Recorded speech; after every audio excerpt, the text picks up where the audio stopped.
नमस्कार, आप देख रहे हैं एवन उत्तराखंड और मैं हूं आपके साथ आयुषी गुप्ता। बुलेटिन की शुरुआत करेंगे इस वक्त की हेडलाइंस के साथ।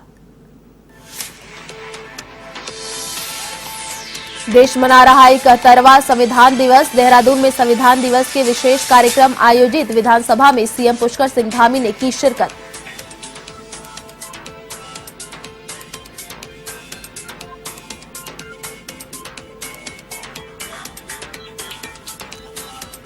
विधानसभा चुनावों को लेकर एक्शन में कांग्रेस। जागेश्वर में पूर्व सीएम हरीश रावत ने चुनावी सभा को किया संबोधित। भाजपा सरकार पर साधा निशाना, कहा 2022 में कांग्रेस की बनेगी सरकार।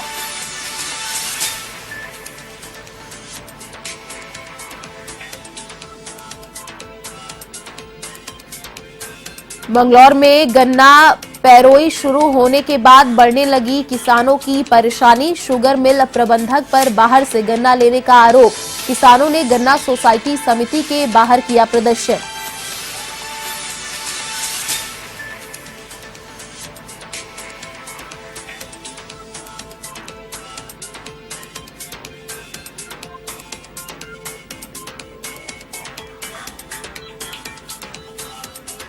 अल्मोड़ा के अटल उत्कृष्ट विद्यालय सरायखेत को सौगात। मिनी स्टेडियम और साइंस लैब का सल्ट विधायक जीना ने किया भूमि पूजन। निर्माण कार्य में शुद्धता के साथ कार्य करने के दिए निर्देश।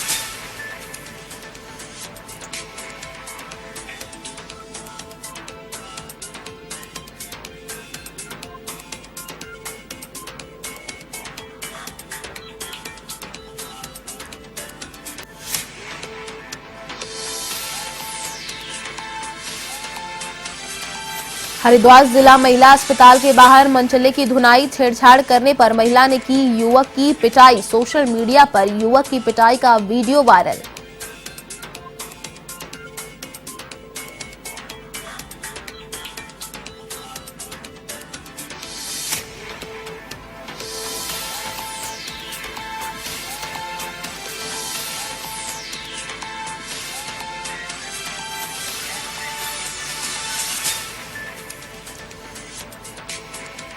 और अब खबरें विस्तार से। उत्तराखंड के देहरादून में संविधान दिवस के अवसर पर विशेष कार्यक्रमों की शुरुआत हुई। विधानसभा में आयोजित इन कार्यक्रम में सीएम पुष्कर सिंह धामी ने भी शिरकत की। इस दौरान विधानसभा अध्यक्ष भी कार्यक्रम में शामिल हुए। आपको बता दें, आज पूरा देश संविधान दिवस मना रहा है। और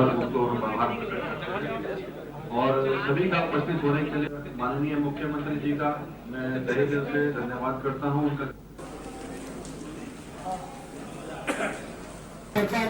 विधानसभा में दीप प्रज्वलित हुआ है। विधानसभा के माध्यम से उसमें किसी भी तरीके का कोई भेदभाव नहीं है। आरंभ कर रहे हैं। निश्चित रूप से हमारे लिए गौरव के क्षण है। माननीय विधानसभा अध्यक्ष श्रीमान प्रेमचंद अग्रवाल जी। उत्तराखंड के मुख्यमंत्री पुष्कर सिंह धामी ने वन विभाग में वरिष्ठ अधिकारियों पर अब तक का सबसे बड़ा एक्शन लिया है। इस मामले पर सीएम ने मीडिया से बात करते हुए कहा कि वन अधिकारियों ने कार्बेट नेशनल पार्क में नियम विरुद्ध निर्माण और अवैध पातन किया था, जिसका संज्ञान लेते हुए प्राथमिक जांच भी की गई और उसी आधार पर फॉरेस्ट डिपार्टमेंट के चीफ राजीव भरतरी, अनूप मलिक, जेएस सुहाग और किशन चंद्र को हटाया गया।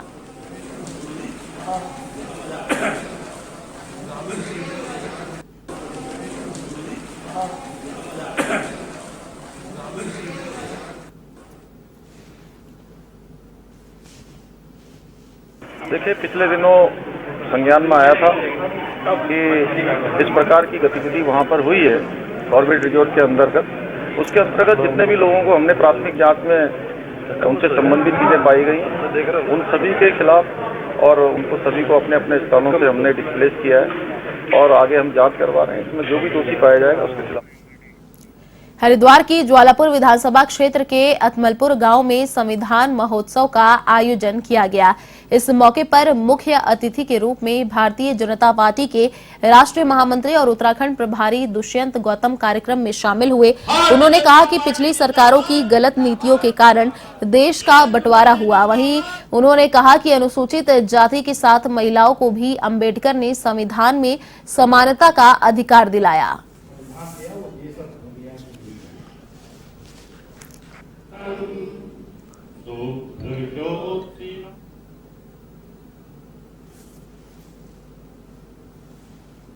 आदरणीय नरेंद्र मोदी जी ने डॉक्टर भीमराव अंबेडकर जी को बराबर सम्मान देने का काम किया है। पहली बार सरकार बनने के बाद में डॉक्टर अंबेडकर जी को इस पृथ्वी पे पहले व्यक्ति हैं जिनको जन्मदिन पे भी याद किया जाता है, परिनिर्वाण दिवस पे भी याद करता है, अंबेडकर दिवस, संविधान दिवस पे भी याद किया जाएगा। 2015 में इसकी अधिसूचना जारी हुई थी और उस अधिसूचना के तहत संविधान दिवस को मनाया जा रहा है। संविधान महोत्सव कह लो, संविधान दिवस कह लो, पर्व कह लो। बाबा भीमराव अम्बेडकर जी ने 26 नवंबर 1949 को ये संविधान सभा समर्पित कर दिया था। आज हम उस दिवस को मना रहे हैं। हम बहुत बहुत शुभकामनाएं देते हैं, धन्यवाद देते हैं। अल्मोड़ा में कांग्रेस ने वंचित समाज के चुनावी कार्ड का बिगुल फूंकना शुरू कर दिया है। अल्मोड़ा के जागेश्वर विधानसभा के गरुड़बाज में संविधान सम्मान सम्मेलन आयोजित किया गया, जिसमें शिल्पकार समाज के लोगों को सम्मानित किया गया। इस कार्यक्रम में सैकड़ों लोगों ने शिरकत की। इस चुनावी सम्मेलन में पूर्व मंत्री यशपाल आर्य ने कहा कि कांग्रेस हमेशा वंचित समाज की पक्षधर रही है।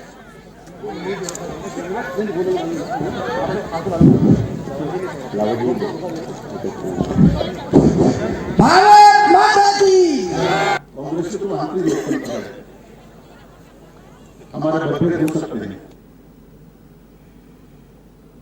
सरकार सम्मेलन के साथ साथ संविधान सम्मान दिवस समारोह के रूप में भी ये कार्यक्रम मनाया जा रहा है। और इस कार्यक्रम में मैं समझता हूँ कि बाबा भीमराव अंबेडकर जी ने संविधान जो कमेटी के ड्राफ्टिंग कमेटी के अध्यक्ष भी थे, उनके द्वारा जो संविधान बना है, उस संविधान पर आज देश के अंदर खतरा मंडरा रहा है। कई बार जो सत्ता पक्ष के लोग हैं या सत्ता पक्ष में बैठे हुए हैं, सरकार चला रहे हैं, उन्होंने संविधान में परिवर्तन करने की बात कही है। हमारे शिल्पकार समाज है, यहाँ पर एकजुट हुआ है। निश्चित रूप से शिल्पकार समाज के उत्थान में, उन्नयन में, उनके सर्वांगीण विकास में कांग्रेस की एक बहुत बड़ी भूमिका रही है। और निश्चित रूप से मेरा मत ही नहीं स्पष्ट हो चुका है कि भारतीय जनता पार्टी की जब सरकारें आई हैं, दलित, शोषितों को, वंचितों को और कमजोर वर्ग को हमेशा अनदेखी की गई है। और इसका 4.5 सालों में जो मैंने देखा है, निश्चित रूप से पूरी। खबर उत्तराखंड के अल्मोड़ा से है, जहां जागेश्वर विधानसभा की चुनावी रैली में पहुंचे कांग्रेस के दिग्गज नेता और पूर्व मुख्यमंत्री मंत्री हरीश रावत ने कहा कि प्रदेश में आम जनता के रुझान से कांग्रेस विधानसभा चुनाव में अपना परचम लहराने वाली है। उन्होंने कहा कि कांग्रेस सरकार के आते ही प्रदेश में प्रति व्यक्ति औसतन आय जो वर्तमान में चल रही है, उसे दोगुना होगी। सत्ता में आते ही 1 वर्ष के भीतर सभी रिक्त पद भरे जाएंगे।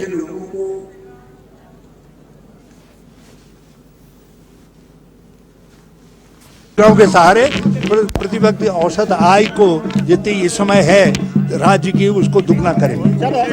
हम उस लक्ष्य के साथ चलेंगे। युवाओं को हम जितने पद खाली पड़े हुए हैं, सत्ता में आने में 1 ही साल के अंदर उन सब पदों को भरेंगे। हर साल 10% नए पद सृजित करेंगे और स्वरोजगार की योजनाओं को बढ़ावा देंगे। और वो अपने परंपरागत वस्तुओं के उत्पादन को बढ़ा करके करेंगे, शिल्प को बढ़ा करके करेंगे। और यदि उसके बावजूद भी जिनको रोजगार नहीं मिलेगा, उनको राहुल गांधी जी की न्याय योजना के तहत 5,000 रुपया जो है हम प्रोत्साहन राशि देने का काम करें। अल्मोड़ा के नंद देवी में शहीद सैन्य सम्मान कार्यक्रम का आयोजन हुआ। कार्यक्रम में कैबिनेट मंत्री गणेश जोशी ने वीरांगनाओं और शहीद के परिजनों का सम्मान किया। वहीं शहीदों के घर की मिट्टी को सैन्य धाम के लिए भेजा गया। इस मौके पर गणेश जोशी ने कहा कि भाजपा की ओर से प्रदेश के शहीदों के लिए सैन्य धाम बनाया जा रहा है। भाजपा का संकल्प हर सैनिक को सम्मान देना है।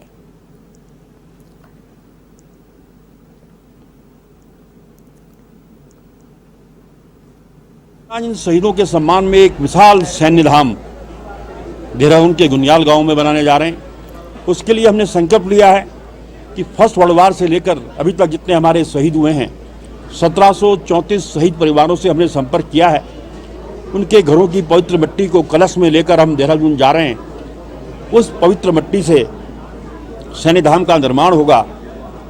मैं लगातार 2 महीने से पूरे प्रदेश के दौरे पर हूं और इस सम्मान के प्रति जो लोगों का उत्साह दिखाई दे रहा है, भाव दिखाई दे रहा है, और ये बहुत बड़ी उपलब्धि है कि हमारे देश की सीमाओं की रक्षा करने वाले शहीद जो माँ भारती के लाल हैं, उनके यादगार में उस सैनिक धाम में उनकी गाथाएं लिखी जाएंगी, उनकी सारी चीज़ें वहाँ उनको याद की जाएगी और हमारा जो सैनिक धाम बनेगा वो बहुत बड़ा सैनिक धाम बनेगा। और ये हमारे सैनिकों ने, जो हमारे उत्तराखंड के सैनिक हैं, इन्हें हर परिवार से एक सैनिक कम से कम हमारा सैनिक है। जिला पंचायत अध्यक्षों से हटाई गई दर्जा राज्य मंत्री का प्रोटोकॉल वापस किए जाने के बाद नैनीताल जिला पंचायत अध्यक्ष बेला तोलिया और वरिष्ठ भाजपा नेताओं ने हल्द्वानी में उत्तराखंड के मुख्यमंत्री पुष्कर सिंह धामी का आभार व्यक्त किया है। आपको बता दें, जिला पंचायत अध्यक्ष को दर्जा राज्य मंत्री का पद देने की मुख्यमंत्री पुष्कर सिंह धामी ने रुद्रपुर में घोषणा की थी। साथ ही सीएम धामी ने बिल को कैबिनेट में लाने की बात कही थी। ऐसे में 13 जिला पंचायत अध्यक्षों ने सरकार के फैसले का स्वागत किया है।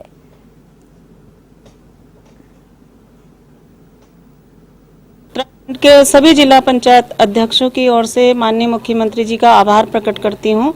कुछ वर्ष पहले भी अध्यक्षों को राज्य मंत्री का दर्जा प्राप्त था, जो बाद में ख़त्म कर दिया गया था। तो कल दोबारा से माननीय मुख्यमंत्री जी ने ये घोषणा की है।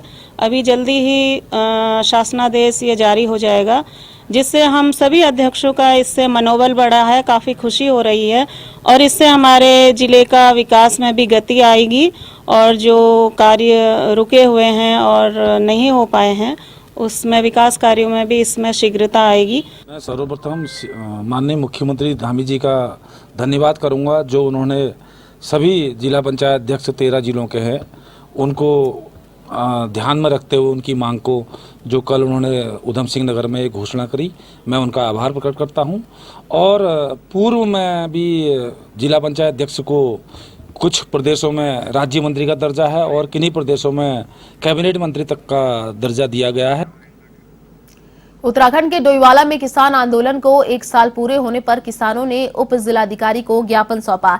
संयुक्त मोर्चा के किसानों ने उप जिलाधिकारी के माध्यम से राज्यपाल को ज्ञापन सौंपा। जिला अध्यक्ष सुरेंद्र सिंह खालसा ने बताया कि अभी तक डोईवाला शुगर मिल में गन्ने का मूल्य घोषित नहीं हुआ है। जब मिल का उद्घाटन था तब भी उन्होंने विरोध किया था। ऐसे में वे 1 महीने से मांग कर रहे हैं कि गन्ने का रेट घोषित किया जाए।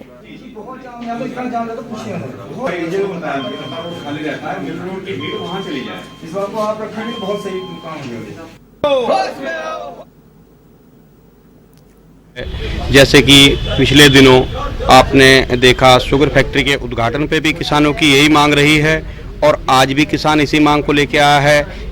शुगर फैक्ट्री के उद्घाटन होने से 1 महीना पहले से हमने ज्ञापन दे रखा है कि डोईवाला संयुक्त किसान मोर्चा गन्ने का रेट की घोषणा की मांग करता है सरकार से और गन्ने का रेट 450 रुपया प्रति कुंटल की मांग करता है। दूसरा, आज जो आंदोलन है उसको पूरा 1 साल हो गया है। दिल्ली के बॉर्डर पे जो किसान बैठे हैं, जो हमारे किसान वहाँ शहीद हो गए हैं और जो किसानों पे मुकदमे लगे हैं और जो किसानों के वाहन ट्रैक्टर वहाँ दिल्ली के अंदर दिल्ली पुलिस ने सीज कर रखे हैं, इस पे सरकार कोई जवाब अभी तक नहीं दे रही है। ये सब इसी को लेकर के है। उत्तराखंड के सितारगंज से बड़ी संख्या में किसानों का जत्था दिल्ली गाजीपुर बॉर्डर आंदोलन में शामिल होने के लिए रवाना हुआ। सितारगंज के आगरा गुरु का ताल गुरुद्वारे में बड़ी संख्या में इकट्ठे हुए किसानों ने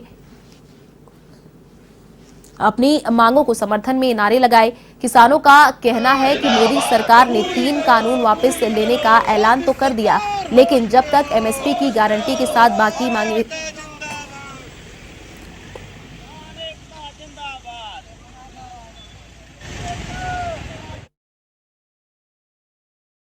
किसान आंदोलन का 1 वर्ष पूरा हो गया है। 26 नवंबर को सिंध किसान मोर्चे के ऐलान पर सितारगंज से एक जत्था गाजीपुर बॉर्डर की तरफ रवाना है।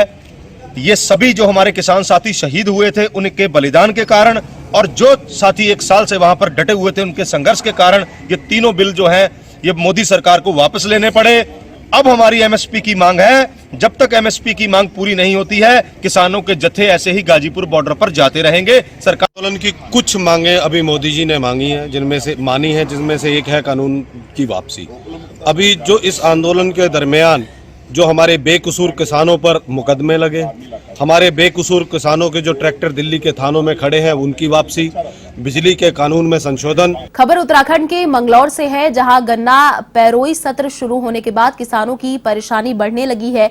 किसानों ने शुगर मिल प्रबंधक पर बाहर से गन्ना लेने का आरोप लगाया है।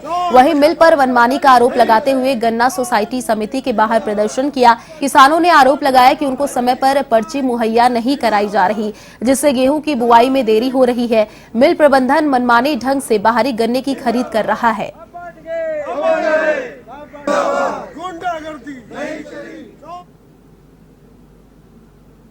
वाले अपने टोले खाली करते ना, और जो किसान हो तड़के दिन आ गए, हम 12-14 घंटे 15 घंटे पड़ा रहा, तो सारी मैन पावर तो उसकी नष्ट होगी। तो या तो मिल वाले से एक का खोर कर दे, और तो ये इस तरह से इन्होंने बहुत फायदा। मैंने ना पर्ची दे रहे बाहर तो गन्ना, बता रहे किसानों की शिकायत है कि बाहर से गन्ना आ रहा। किसान अभी गेहूं बुआई का जो समय चल रहा है, तो किसान चाहते हैं कि उनका खेत जल्दी खाली हो जाए और पर्चियाँ अधिक मिलें और गन्ना उनका जल्दी शुगर फैक्ट्री में चला जाए। तो इसके लिए उन्होंने मांग की कि थोड़ा इंडेंट बढ़ा दिया जाए।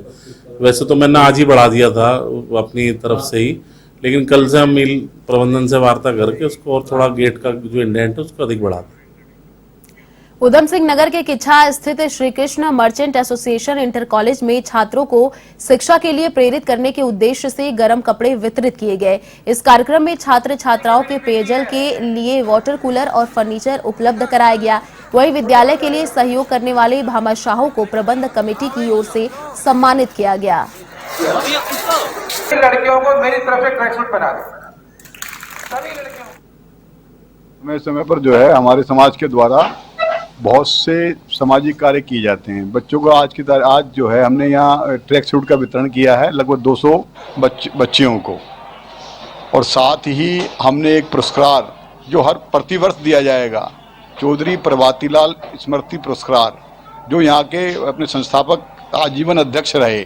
विद्यालय में आज किच्छा के जो शहर के उद्योगपतियों द्वारा और समाज सेवियों द्वारा एक ऐसा मील का पत्थर स्थापित किया गया है कि आज उनके द्वारा श्री लाला हनुमान प्रसाद जी सिंगल के द्वारा समस्त छात्राओं को ट्रैक सूट दान में किए गए, जिसमें 200 के लगभग ट्रैक सूट उनके द्वारा दान में। उत्तराखंड के जसपुर में गन्ना मूल्य बढ़ाने की मांग से लेकर साल 1980 में किसानों ने आंदोलन किया था, जिसमें 2 किसान शहीद हुए थे। ऐसे में महू आधाबरा के गन्ना आंदोलन में शहीद हुए 2 किसान हरस्वरूप सिंह और कामरेड करण सिंह की 41वीं पुण्यतिथि पर भारतीय किसान यूनियन के राष्ट्रीय अध्यक्ष नरेश टिकैत जसपुर पहुंचे, जहां उन्होंने शहीद किसानों के चित्र पर पुष्प अर्पित कर उन्हें श्रद्धांजलि दी। क्या हालत करता है, तो एकदम केंद्र सरकार बैकफुट पर आई थी, क्योंकि हमने देखा है, आंखों देखा मंजर, इसलिए विधायक।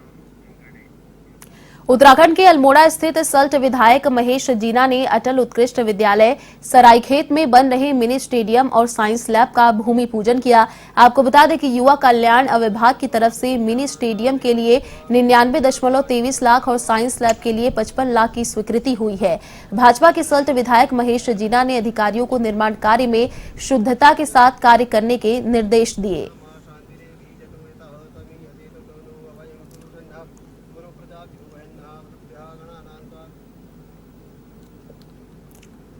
मिनी स्टेडियम का वित्तीय स्वीकृति मिली है, जिसका शुभारंभ आज मेरे द्वारा किया गया है। मैं पुष्कर धामी जी का दिल से आभार प्रकट करता हूं कि उनके द्वारा 99,24,000 रुपये स्वीकृत करके ये धनराशि हमें मुहैया कराई गई है, जिससे कि युवाओं में स्वास्थ्य लाभ और उनके खेल के प्रति जिज्ञासा बढ़े, और इसके लिए मैं उनका हार्दिक अभिनंदन करता हूं। तथा साथ ही मेरे क्षेत्र में शिक्षा विभाग के द्वारा भी 55 लाख रुपए की स्वीकृति एक साइंस लैब बनाने के लिए दी गई है, उसका भी शुभारंभ आज मेरे द्वारा किया गया।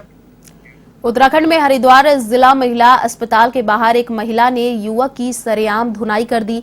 महिला का कहना था कि युवक उसे कई दिनों से परेशान कर रहा है। वहीं युवक की धुनाई का वीडियो सोशल मीडिया पर वायरल हो रहा है।